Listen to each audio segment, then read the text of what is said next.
అందరికీ నమస్కారం. శ్రీనివాస్ చెప్పే కథలకు మీ అందరికీ స్వాగతం. ఇప్పుడు మనం వినబోయే కథ ఓ ఇల్లాలి కథ 14వ భాగం. రచన జిఎస్ లక్ష్మి గారు. మరి కథలోకి వెళ్దామా? నెలలు గడుస్తున్నాయి. స్వరాజ్యం చేసే హ్యాండ్ వర్క్కి మంచి పేరు వచ్చింది. చిన్నప్పుడు ఎప్పుడో నేర్చుకున్న రకాలన్నీ మళ్ళీ గుర్తు చేసుకుంది. తన చేతిలో ఉన్న విద్యను మరో 2 అమ్మాయిలకి నేర్పి వాళ్ళకు కూడా పని కల్పిస్తోంది స్వరాజ్యం. ఇన్నాళ్ళు తను బతికింది ఒక బతికేనా అని ఇప్పుడు అనిపిస్తోంది ఆమెకి. డబ్బు, గుర్తింపు, మాట అలా ఉంచి ఎప్పుడు ఎటువంటి మాట పడవలసి వస్తుందో అన్న టెన్షన్ మరీ ఎక్కువగా ఉండేది. అది భరించడం చాలా కష్టమయ్యేది. రోజు ఉదయం 10 అయ్యేసరికల్లా ముందరి గదిలో తన పని పెట్టుకుని కూర్చుంటుంది స్వరాజ్యం. నేర్చుకునే వాళ్లకు నేర్పుతుంది, పని చేసే వాళ్లకు పని అప్పచెప్తుంది. సాయంత్రం ఇట్టే అయిపోతుంది. 15 రోజులకు ఒక్కోసారి శాంతి ఆశ్రమానికి వెళ్ళొస్తూ ఉంటుంది. అక్కడి నుంచి తెచ్చిన వస్తువులు, అమ్మిన డబ్బు ఇచ్చేసి మళ్ళీ ఇంకొన్ని తెస్తూ ఉంటుంది. పొద్దున్న పెడితే సాయంత్రం వస్తుంది. స్వరాజ్యానికి ఆ పరిసరాలంటే చాలా ఇష్టం. అమ్మ దగ్గర స్వాతంత్రోద్యమం కాలం నాటి కబుర్లు వింటూ అందరి పనితనాన్ని చూసి మెచ్చుకుంటూ అందరితో కలివిడిగా ఉంటుంది. వాళ్ళు కూడా స్వరాజ్యం అంటే ఇష్టపడేవారు. ఎప్పుడొస్తుందా అని ఎదురు చూసేవారు. అలాగే ఆ రోజు కూడా స్వరాజ్యం శాంతి ఆశ్రమానికి వెళ్ళి సాయంత్రానికి తిరిగి వచ్చింది. ఇంట్లో అందరూ ఎలాగో ఉన్నారు. ఏమైందిరా? తిలక్కని అడిగింది. బావగారు నీకు నెలకి 320 రూపాయలు ఇచ్చేటట్టు కోర్టులో తీర్పు చెప్పారక్క అన్నాడు నెమ్మదిగా. ఆశ్చర్యపోయింది. 320? అది ఒక డబ్బేనా? రమణమూర్తి ఆర్థిక స్తోమత గురించి లాయర్కి చెప్పినప్పుడు విన్న ఆవిడ భరణం ఇంచుమించు నెలకు 2000 పైన రావచ్చని చెప్పింది. స్వరాజ్యం మర్నాడు లాయర్ని అదే అడిగింది. లాయర్ స్వరాజ్యాన్ని జాలిగా చూసింది. ఇలాంటి ఆడవాళ్లను తన వృత్తిలో ఎంతమందినో చూసింది ఆవిడ. నువ్వు చెప్పినట్టు మీ ఆయన దగ్గర వేరే డబ్బేవీ లేదమ్మా. సొంత ఇల్లు కూడా తమ్ముడు పేరనుంది. ఒక్క పెన్షన్ మాత్రమే అతని పేర ఉన్న డబ్బు. అందులోనూ ఇంటి అద్దె. తల్లి రోగిష్టిదట. ఆమెకు హాస్పిటల్ ఖర్చులు, ఇంటి ఖర్చులు అన్నీ చూపిస్తే ఆఖరికి అతను నీకు ఇవ్వగలిగేవి 320ఏనమ్మా. స్వరాజ్యానికి ఒక విధమైన ఆవేశం వచ్చింది. ఆడవాళ్ళు కూడా మనుషులే. వాళ్ళు ఇన్నాళ్ళు అణగదొక్కబడ్డారు. అందుకని ఇప్పుడు వాళ్ళకి సదుపాయాలు కల్పించాం అని ఇంతమంది ఇన్ని గొంతులతో అరిచి చెప్తున్నా కూడా నిజంగా అవసరమైన ఆడవాళ్ళు ఏం సాధించుకోగలిగారని? సాక్ష్యాలు మార్చేస్తారు, పత్రాలు తిరగరాస్తారు, రుజువులు దాచేస్తారు. ఎందుకొచ్చిన కోర్టులు? మేము ఒక సంసారం నిలబెట్టడానికే చూస్తామమ్మా, బెడగొట్టం అంటారు. ఎంత ప్రాణం మీదకి రాకపోతే ఒక స్త్రీ సమాజంలో గౌరవమంతా ఆపాదించబడే గృహిణి స్థానాన్ని వదిలి బయటకు వస్తానంటుంది. ఇల్లాలి హోదా వదిలి బయటికి రావడం అంటే పెనామ్మ ఇచ్చి పొయ్యిలో పడ్డట్టే కదా. అదే విషయం ఎత్తింది స్వరాజ్యం. ఆ రోజు రాత్రి అందరూ కూర్చుని మాట్లాడుకుంటున్నప్పుడు సారథికి చాలా సందేహాలు వచ్చాయి ఆ విషయంలో. ఇన్ని సంవత్సరాలు లేనిది ఇప్పుడు ఆడవాళ్ళు స్వతంత్రంగా ఆలోచించడం మొదలెట్టారనా? ఇవన్నీ బయటకు వచ్చాయి. లేకపోతే ఇదివరకు రోజుల్లో కూడా ఆడవాళ్ళు స్వతంత్రించి ఏమైనా చేసేవారా? తిలక్ వివరించాడు. స్వతంత్రంగా ఆలోచించడం అన్నది ఆడామగా అందరికీ ఉంటుంది. కానీ సమాజంలో ఉన్న కొన్ని నియమాలు, నిబంధనలు ఎలా ఉంటాయంటే మనుషుల ఆలోచనలు సాగినట్టుగా వాళ్ళ ప్రవర్తనను సాగనివ్వవు. దొంగతనం ఉందనుకో, పట్టుబడితే దానికి శిక్ష ఉంటుంది. ఈ నియమాలు, నిబంధనలు ఎలాంటివంటే వీటికి పనిగట్టుకుని ఎవరూ శిక్ష వేయక్కర్లేదు. కానీ ఆ మనిషి చుట్టూ ఉండే మనుషులే అతను చేసిన పనికి అతన్ని వెలివేసినట్టు చూస్తారు. అంటే ఒక విధమైన సాంఘిక బహిష్కరణ అన్నమాట. Social boycott. భర్త మాట భార్య జవదాటకూడదని ఒక సాంఘిక నియమం ఉంది.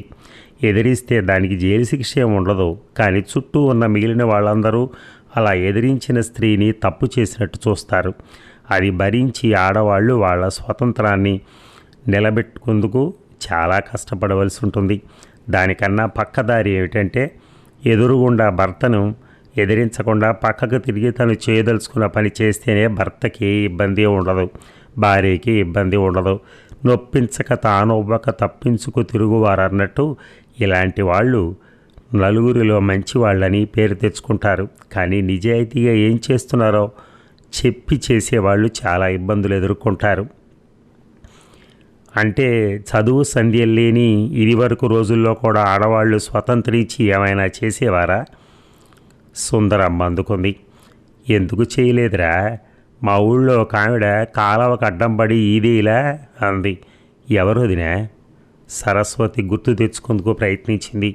అదేనే, ఆ ఎదురింటి ఎత్తరుగుల వాళ్ళ కోడలు రాళ్ల జోకాల రత్నం అనేవాళ్ళు గుర్తులేదు? అత్తారింటికి వచ్చిన కొత్తల్లో అత్తింట్లో పని అలవాటు లేక చేయలేక నీళ్లు తేవడానికని కాలువకెళ్ళి బిందె గట్టున పడేసి కాలువ అడ్డంగా ఈదుకుని పుట్టింటికి పోలా. ఎప్పటి మాటో గుర్తు తెచ్చుకుంది సుందరమ్మ. స్రవంతి అప్పుడే ఆ దృశ్యం ఊహించుకోవటం మొదలెట్టింది. 13-14 ఏళ్ల పిల్ల నూనె రాసి బిగుతుగా అల్లిన జడగంటలు, మెడలో కొత్తగా మెరుస్తున్న మంగళసూత్రాలు, రాళ్ల జోకాలు, ఇంకా అలవాటు కాని చీరకట్టు కాలువ గట్టుకెళ్ళి బిందె గట్టు మీద పడేసి చీర గోచిలా బిగించేసి కాలువలో దూకి ఈ దరి నుంచి ఆ దరికి ఈదుతున్నట్టు ఊహిస్తుంటే స్రవంతికి ఎక్కడలేని హుషారు వచ్చేసింది. తర్వాత ఏమైందమ్మమ్మ? ఆత్రంగా అడిగాడు సారథి.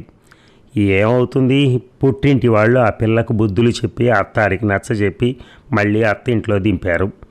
అయ్యో అనుకుంది స్రవంతి. అదే గనక పుట్టింటి వాళ్ళ అమ్మాయికి బాగా చదువు చెప్పించి ఏదైనా మంచి ఉద్యోగంలో చేర్పిస్తే ఎంత సుఖంగా ఉండునో ఆవిడ. స్రవంతి అంది. ఏమిటి సుఖం? ఇప్పుడు ఆవిడ 4 కొడుకులు 4 దిక్కులు వెళ్తున్నారు. కాలు మీద కాలు వేసుకుని మహారాణిలాగా 4 కోడళ్లను శాసిస్తోంది. నువ్వు అన్నట్టు చేస్తే ఈ రోజు ఇలా ఉండేదా? అడిగింది సుందరమ్మ. తిలక్ చెప్పాడు. చూసావా సారథి, ఒక్కొక్కసారి ఒక్కొక్కరికి టైం వస్తుంది. ముందు అత్తగారి కాలం, కొత్తగా వచ్చిన కోడలపై అత్తగారి పెత్తనం, మరికొన్నాళ్ళకి కోడలికి కాలం వస్తుంది. అప్పుడు అత్తగారు మూల పడుతుంది, కోడలు చక్రం తిప్పుతుంది. ఏదైనా సరే, ఎప్పుడైనా సరే, ఎక్కడైనా సరే బలవంతుడు ఎప్పుడూ బలహీనుడి మీద ఆధిపత్యం చేస్తూనే ఉంటాడు. ఇంతలో ఫోన్ మోగింది.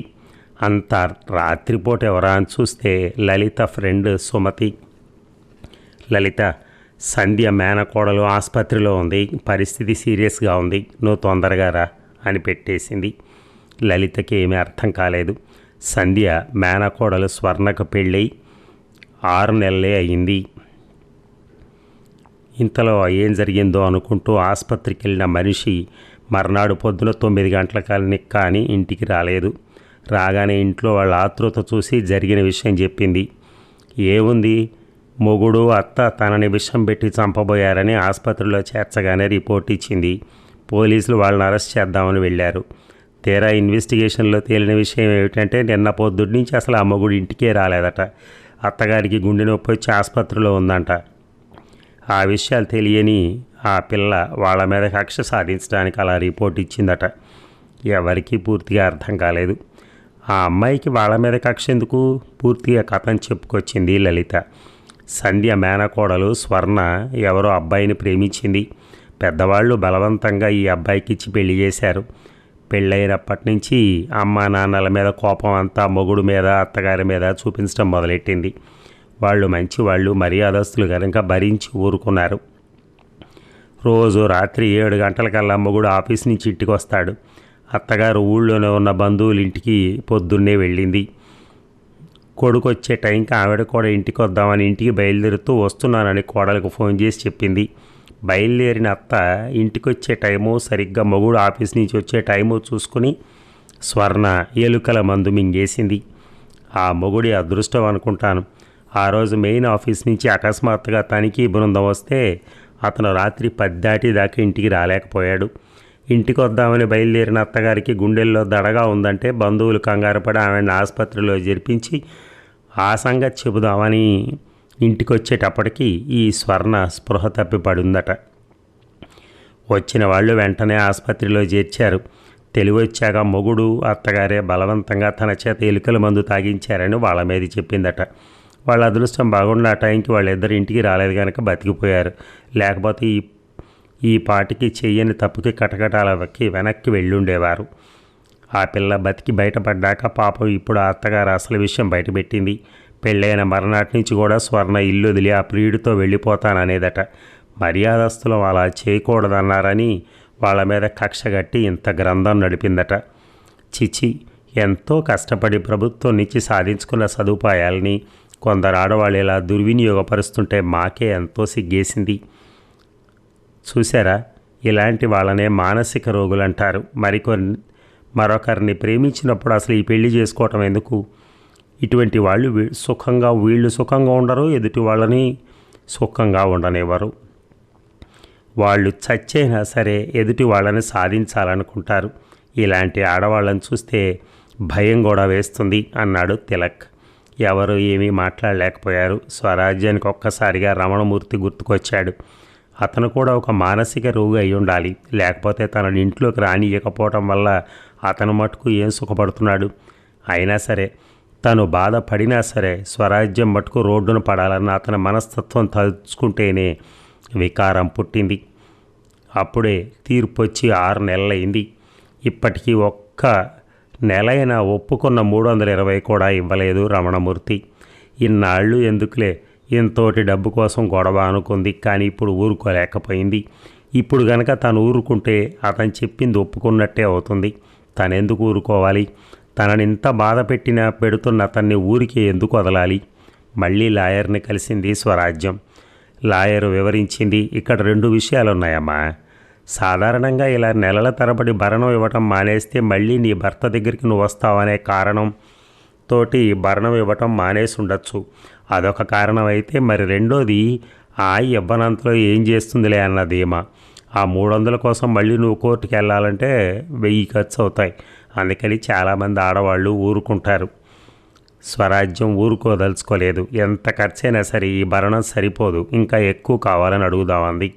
అయితే మరో నోటీసు పంపుదాం అంది లాయర్ చెప్పినవన్నీ విని పెట్టమన్న చోటలా సంతకం పెట్టి ఇంటికి వచ్చింది స్వరాజ్యం. ఇది వరకు ఇలాంటి చోట్లకన్నిటికీ లలిత సాయం వచ్చేది. ఇప్పుడు స్వరాజ్యం ఎవరిని సాయం రమ్మని అడగటం లేదు. స్వరాజ్యం స్వయంగా వచ్చి కాళ్ళ మీద పడకుండా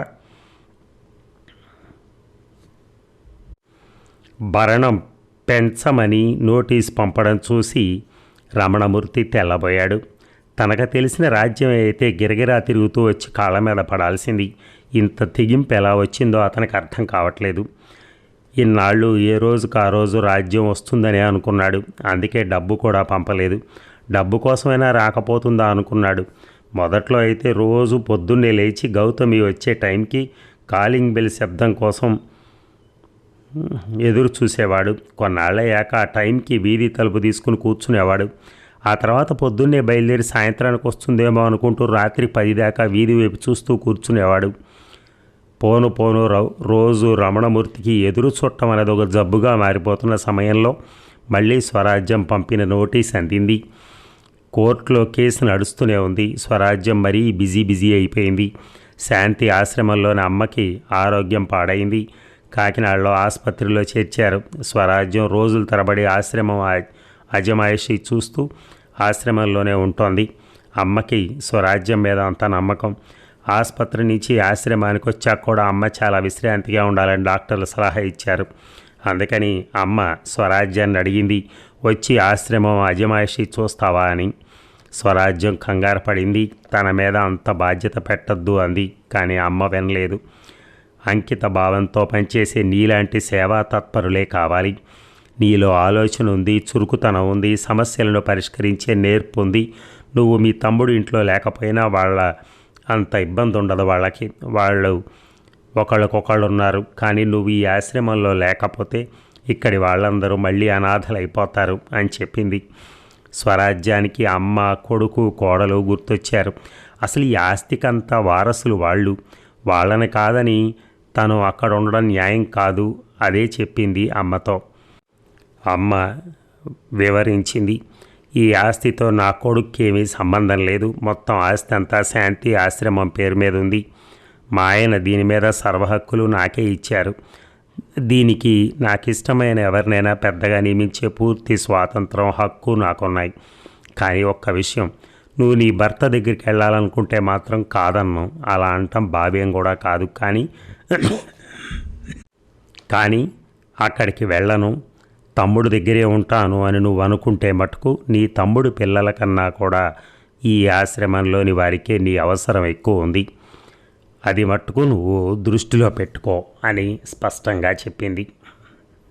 ఇక స్వరాజ్యం మళ్ళీ పంపిన లాయర్ నోటీస్ చూసి రమణమూర్తి అగ్గి మీద గుగ్గిలమయ్యాడు. ఇవాళ వస్తుంది, రేపొస్తుంది అని తన రాజ్యం కోసం ఎదురు చూస్తూ ఉంటే ఈ నోటీస్ ఏమిటి? ఈసారి అన్నదమ్ములిద్దరూ ఎన్ని నాటకాలు వేయాలో అన్నీ వేశారు. అసలు స్వరాజ్యాన్ని తాము ఇంట్లోంచి వెళ్ళగొట్టలేదని, తమ్ముడి మీద ప్రేమతో ఆమె వెళ్ళిపోయిందని, ఆమెకు డబ్బు పిచ్చి అని, ఎంత డబ్బిచ్చినా సరిపోదని, ఇప్పటికైనా రాజ్యాన్ని క్షమించడానికి తాము సిద్ధమే అని, తప్పు తెలుసుకుని వస్తే పెద్ద మనసు చేసుకుని తప్పకుండా ఆదరిస్తామని చెప్పారు. వాళ్ళు సృష్టించిన పత్రాలు, చూపించిన రుజువులు పరిశీలించిన కోర్టు ఇచ్చిన తీర్పు వల్ల తెల్లబోయారు స్వరాజ్యం, తిలక్, ఇంట్లో మిగిలిన వాళ్ళు. వాది ప్రతివాది లాయర్లు ఇద్దరి వాదనలు విని రుజువులు, సాక్ష్యాలు పరిశీలించి కోర్టు ఇచ్చిన తీర్పు ఇలా ఉంది. రమణమూర్తి, స్వరాజ్యం దంపతులకు విడాకులు మంజూరు చేయడానికి తగినన్ని కారణాలు కనిపించడం లేదని, కొన్నాళ్ళు కలిసి ఉంటే చిన్న చిన్న సమస్యలు వాటంతట అవే పరిష్కారం అవుతాయని, అందుకని ఇద్దరూ కలిసి ఉండాలని తీర్పిచ్చింది. కోర్టు కలిసి ఉండమన్నప్పుడు మరింక భరణం ప్రసక్తే లేదు. స్వరాజ్యానికి ఏం చేయటానికి తోచటం లేదు. మళ్ళీ రమణమూర్తి దగ్గరికి వెళ్ళాలని తీర్పు చెప్పారని వినగానే తల్లి, మేనత్త ఒక రకమైన నిశ్చింత లాంటిది అనుభవించారు. లలిత, తిలక్ పైకి ఏ భావం ప్రకటించలేదు ఇద్దరు. స్రవంతి మటుకు అత్త నువ్వు హైదరాబాద్ వెళ్ళొద్దు అని గొడవ పెడుతోంది. ఆ రోజు రాత్రి అందరూ కూర్చుని మాట్లాడుకుంటున్నప్పుడు ఈ ప్రసక్తే వచ్చింది. మంచో చెడు జరిగిందేదో జరిగిపోయింది. ఎవరు తప్పు చేశారు, ఎవరు ఒప్పు చేశారన్నది కాదు ఇప్పుడు సమస్య. నువ్వు న్యాయం చెప్పమని వెళ్ళిన కోర్టు నిన్ను నీ భర్త దగ్గరికి వెళ్ళమని తీర్పిచ్చింది. అది నువ్వు చెయ్యాలి కదా. ఇలా చెప్తే స్వరాజ్యం వింటుందేమోనని తల్లి, మేనత్త ఆ విధంగా చెప్పారు. స్రవంతి కోపం వచ్చింది. ఏమిటా తీర్పు? ఎవరైనా అలా ఇస్తారా అసలు? రేపొద్దున అత్తయ్య వెళ్ళినప్పుడు వాళ్ళ మొహం మీద పెడీమని తలుపేస్తే ఆ కోర్టు ఏం చేస్తుంది? తలుపులు బద్దలు కొట్టమంటుంది. సారథి వెంటనే అన్నాడు, డాడీ ఇంట్లోకి రా పో అని చెప్పే స్వాతంత్రం మగవాళ్ళకైనా, ఆడవాళ్ళు ధైర్యం చేసి ఏం చేయలేరా అడిగాడు తండ్రిని. స్వతంత్రంగా ఆలోచించడం అనేది ఆడవాళ్ళకి ఎప్పుడూ ఉంది. వాళ్ళు మనుషులే కదా. కానీ వాళ్ళ గొప్పతనం ఏమిటంటే అన్నీ తెలిసి కూడా ఏమీ తెలియనట్టు పైకి కనపడతారు. పెత్తనమంతా మగవాడి చేతిలో పెట్టి వాళ్ళ పురుష అహంకారాన్ని తృప్తిపరుస్తూ ఉంటారు. మరి ఆ మగవాళ్ళు సరిగా పెత్తనం చేయకపోతేనో అప్పుడు ఆడవాళ్ళు తప్పకుండా ముందుకు దూకుతారు. మగవాళ్ళ కన్నా బాగా సారథ్యం చేస్తారు. నీకు మంచి ఉదాహరణ మీ సుందరమ్మత్తయ్యే. మీ తాతగారు పోయినప్పుడు ఆవిడే గనక స్వాతంత్రించి మాకు గూడు ఏర్పరచకపోయి ఉంటే మేము ఈ పాటికి ఎక్కడుండేవాళ్ళము. తిలక్ గొంతులో ఎంతో మార్ధవం. సుందరమ్మత్త అందుకుంది. నా సంగతి సరేలే, అప్పటికైనా కళ్ళు తెరిచాను. కానీ ఏ మాటకు ఆ మాటే చెప్పుకోవాలి. పెత్తనం మగవాళ్ళదంటారు కానీ నేను చూసేదాన్నిగా. చాలామంది మగాళ్ళు ఏ నిర్ణయం తీసుకోవాలన్నా భార్యతో సంప్రదించి కానీ తీసుకునేవారు కాదు. అప్పటి రోజుల్లో కూడా భార్యను అందరూ అలా గౌరవించేవారు. స్రవంతి అడ్డుకుంది. ఏంటమ్మమ్మా, ఒకసారి ఆడవాళ్ళకి ఆ రోజుల్లో చదువు లేదు, స్వతంత్రం లేదు అంటారు, మరోసారి పెత్తనం చేసేది అంటారు. వీటిలో ఏది నిజం? తిలక్ చెప్పాడు. ఇక్కడ ఆడవాళ్ళు మగవాళ్ళు అన్న ప్రసక్తి వదిలి కొందరికి కొన్ని లక్షణాలు ఉంటాయి. ఉదాహరణకి నాయకత్వ లక్షణాలు ఉన్నాయనుకో, అది అందరికీ ఉండవు, ఏ కొద్ది మందికో ఉంటాయి. ఆ లక్షణాలు ఉన్న వాళ్ళు ఆడైనా సరే మగైనా సరే ఊళ్ళు వెళ్తారు. చాలామందికి బానిసత్వ లక్షణాలే ఉంటాయి. వాళ్ళు వాళ్ళు ఇచ్చిన ఆర్డర్లను సిన్సియర్గా అమలు జరుపుతారు. ఎటొచ్చి ఇది వరకు నాయకత్వ లక్షణాలు ఉన్న ఆడవాళ్ళు వెనకాల నుంచి పెత్తనం చేసేవాళ్ళు. ఇప్పుడు అటువంటిది ఏమీ లేకుండా వీధి గుమ్మం నుంచే పెత్తనాలు చేస్తున్నారు మీ అమ్మలాగా. చివరి మాట లలితను చూసి అన్నాడు. భార్యాభర్తలు ఇద్దరికీ నాయకత్వ లక్షణాలుంటే? స్రవంతి సందేహం. అప్పుడు పెత్తనం చేయడానికి ఇద్దరూ పోటీ పడతారు. ఇద్దరికీ లేకపోతే మరి? సారథి సందేహం. అప్పుడు బయట వాళ్ళు వచ్చి ఆ ఇంట్లో పెత్తనం చేస్తారు. అందరికీ నవ్వొచ్చింది. మీ కబుర్ల తర్వాత ఇప్పుడు వదిన గారు ఏం చేయాలో అది చెప్పండి అంది లలిత. అది పూర్తిగా అక్క తీసుకోవాల్సిన నిర్ణయం. అక్క చిన్నపిల్లగా ఉన్నప్పుడు అక్క క్షేమం కోసం పెద్దవాళ్ళు ఆమె తరపున నిర్ణయం తీసుకున్నారు. ఇప్పుడు అక్కకే వదిలేయండి అన్నాడు తిలక్. ఇప్పుడు ఏ నిర్ణయమైనా తీసుకోవాల్సింది స్వరాజ్యమే. పరిపరి విధాలుగా ఆలోచిస్తోంది. వెడితే ఎలా ఉంటుంది, వెళ్ళకపోతే ఎలా ఉంటుంది? నెమ్మదిగా స్రవంతిని అడిగింది. మరి ఈ భాగం ముగిద్దామా? మళ్ళీ 1:2 మళ్ళీ కలుద్దాం. Thank you.